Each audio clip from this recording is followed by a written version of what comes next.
Bienvenue sur ma chaîne.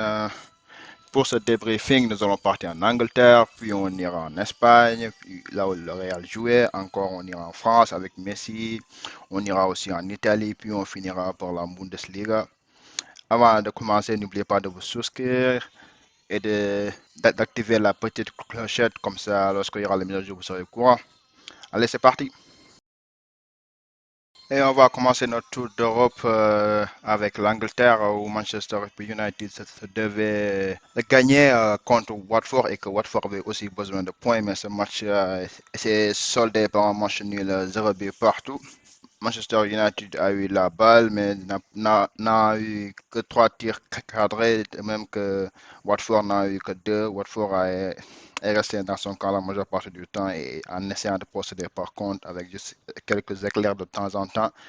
Mais la majeure partie, je pense que dans les 20 derniers mètres, Manchester United a été trop maladroit pour pouvoir, parce qu'il y a eu des occasions, surtout en début de match avec Bruno Fernandes, Cristiano Ronaldo qui auraient pu ouvrir le score. Malheureusement, ils ont été maladroits sur la dernière action ou bien la dernière passe, le dernier tir, ils ont été maladroits, ce qui a fait qu'ils n'ont pas pu ouvrir le score tôt. Et dans ces genres de matchs-là, plus le match tire en longueur et si vous ne scorez pas, plus le match va être compliqué. Et Manchester United a essayé de pousser dans les dernières minutes, dans le fair time, essayer de pousser pour essayer d'ouvrir le score. Malheureusement, ils n'ont pas pu réussir. Donc, c'est dommage puisque là, il se retrouve toujours quatrième et à portée d'Arsenal qui a encore 2 ou 3 matchs en retard.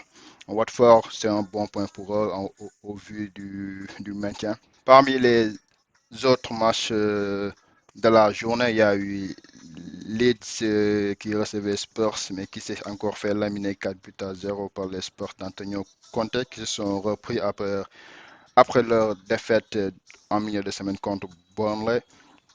Newcastle est allé s'imposer à Brentford, qui sa place et Burnley ont fait match un but partout. Brighton a perdu à domicile contre Aston Villa de Steve Gerrard. Et enfin, le leader Man City s'est imposé à Everton, même si Everton aurait dû bénéficier d'un penalty que l'arbitre n'a pas sifflé. Donc, ce qui fait qu'au classement, Manchester City reste toujours leader avec 6 points d'avance et un match en plus contre Liverpool. À noter aussi que Liverpool et Chelsea vont s'affronter demain dans le cadre de la finale du Carabao Cup. Donc, c'est un match intéressant à suivre. Manchester United reste à la quatrième place mais à portée de main de Arsenal avec 3 matchs en retard. West Ham est sixième et au bas du classement, on verra que Watford reste 19e, Burnley est 18e et Norwich ferme la marche 20e. Everton a juste un point de plus que Burnley. Alright, alright. Nous allons maintenant passer à la Liga en Espagne. Le leader de Liga, le Real, s'est déplacé chez son voisin, le Rayo Vallecano. Et ce fut un match, comme tout derby, vraiment compliqué pour le Real, qui a vraiment souffert, surtout en deuxième période. Grâce à son gardien de but, Thibaut Courtois, que le Real a pu s'en sortir d'un but à 0, parce que vraiment, surtout en début de deuxième période, le Rayo poussait pour ouvrir le score. Mais avec 2 ou 3 parades sorties par son gardien, Thibaut Courtois, qui a réussi à maintenir le Real à flot. Et c'est en toute fin de match que sur une de entre Vinicius et Benzema que Benzema a réussi à trouver le score dans les vides sur une passe de Vinicius Junior. Pour le Real Madrid, je pense qu'on ne gardera que le score 1 but à 0. Mais sinon, en dehors des tout premières minutes où le Real a essayé de combiner surtout le côté droit entre Carvajal et Asensio, le Real n'a pas montré grand-chose. Le milieu a été lent. Tony, Tony Kroos vraiment faisait plus des passes latérales et Casemiro a vraiment fait un match affreux. C'est par la suite, lorsque Valverde est rentré en deuxième mi-temps, que ça a été un peu mieux avec ses courses verticales qui avaient réussi à casser les lignes du Rayo Vallecano. En dehors de ça, tout ce qu'on peut retenir, c'est le but de Benzema, mais le Real a été vraiment pauvre, surtout en deuxième mi-temps. Et ces genres de prestations-là n'augurent rien de bon à 10 jours de son face-à-face contre le PSG.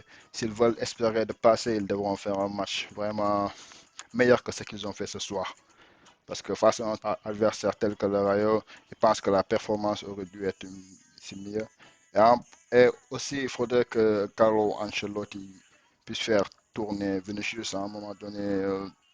N'a réussi à trouver d'espace, le milieu était lent. Je pense qu'il devrait faire des changements beaucoup plus tôt, surtout au milieu de terrain, lorsque ça ne marche pas entre Toni Kroos, Casemiro ou Modric. Il y a des gamins sur le banc comme Ceballos, Valverde, Camavinga qui peuvent apporter de la fraîcheur, des courses et des jambes que le milieu madrilène manque vraiment, surtout en deuxième période. Concernant les autres rencontres de la soirée, on a eu hier Levante la Lanterne Rouge qui a réussi enfin à gagner un match et s'imposer 3 buts à 0 face à Elche.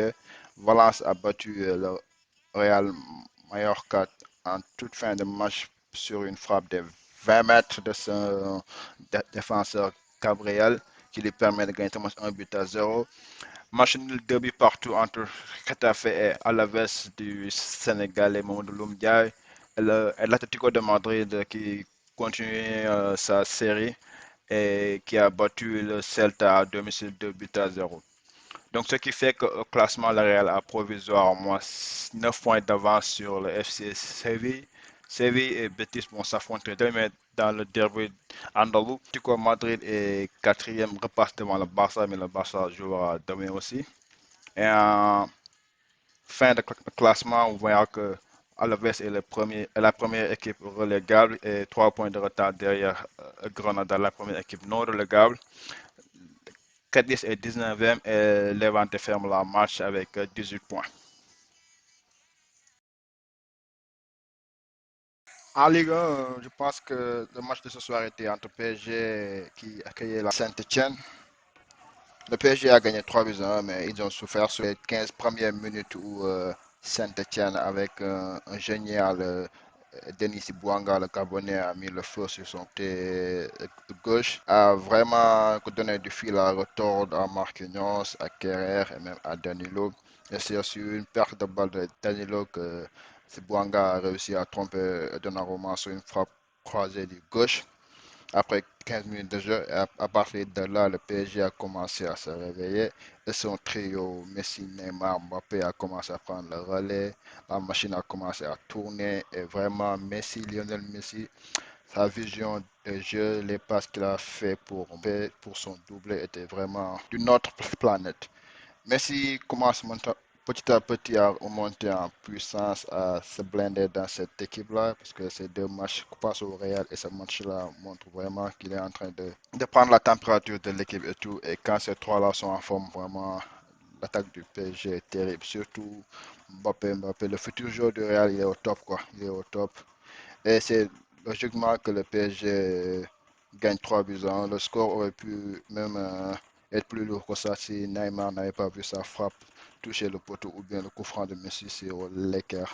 Donc l'autre match du jour était entre Strasbourg et Nice qui ont fait match nul 0 but partout. À noter l'entrée en jeu d'Abif Diallo à la 105e minute. Hier, le Stade Rennais qui continue sur sa belle série s'est imposé à Montpellier 4 buts à 2. Et au classement, ce qui fait que PSG reste toujours devant avec 62 points. Nice est deuxième avec 46 points, mais Marseille aura l'occasion de prendre 3 points devant s'il réussit à gagner son match de demain contre 3. Rennes est quatrième avec 43 points et Strasbourg cinquième avec 43 points aussi. Et en fin de classement, vous pouvez voir que Lorient est la première équipe relégable avec 21 points. Metz est 19e et Bordeaux est la lanterne rouge avec 21 points. Mais en cas de victoire de ces trois équipes, ils pourront forcément remonter. Contrairement au week-end passé, la Juve n'a pas manqué l'occasion de revenir à 4 points de la troisième place en allant s'imposer du côté d'Empoli 3 buts à 2 avec l'ouverture du score sur un centre de Rabiot de Moïse Kean et d'un doublé de sa nouvelle recrue Dusan Vlahovic.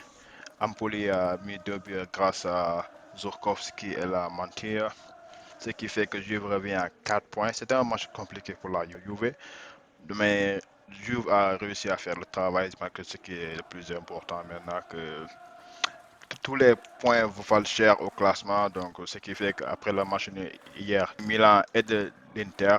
Juve a bien fait de gagner son match et Naples qui jouera demain aussi aura bien intérêt à gagner son match aussi. Pour le classement, comme je l'ai dit hier, Milan a fait match nul un peu partout avec Udinese. Ah, L'Inter a fait 0-0 avec la Genoa, Salernitana 1 avec Bologne et Sassuolo a battu Fiorentina 2 buts à 1. Ce qui fait qu'au classement, Milan reste toujours leader avec 2 points d'avance et un match en plus sur l'Inter. Napoli est troisième avec 54 points. S'il gagne son match de demain, ils pourront revenir à hauteur du Milan AC. La Juve fait la bonne opération avec sa victoire. Ils sont quatrième avec 50 points. Et en bas de classement, c'est toujours les mêmes avec Genoa qui est 19e, Venezia qui joue demain qui est 18e, et Salernitana, la lanterne rouge reste toujours lanterne rouge avec 15 points.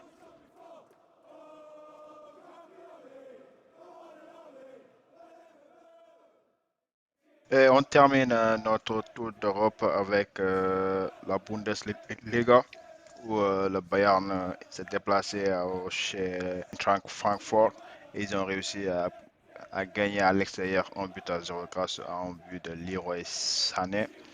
Le Bayern a fait du Bayern, ils ont dominé, ils ont eu plus de tirs, 9 tirs cadrés contre seulement 2 pour Francfort. Ils ont eu plus la balle. Donc le Bayern méritait de gagner, même sur un score beaucoup plus large. Malheureusement, je pense que les 3 points suffiront au bonheur des champions allemands. Pour les autres résultats de la soirée, hier, Hoffenheim a battu Stuttgart 2 buts à 1.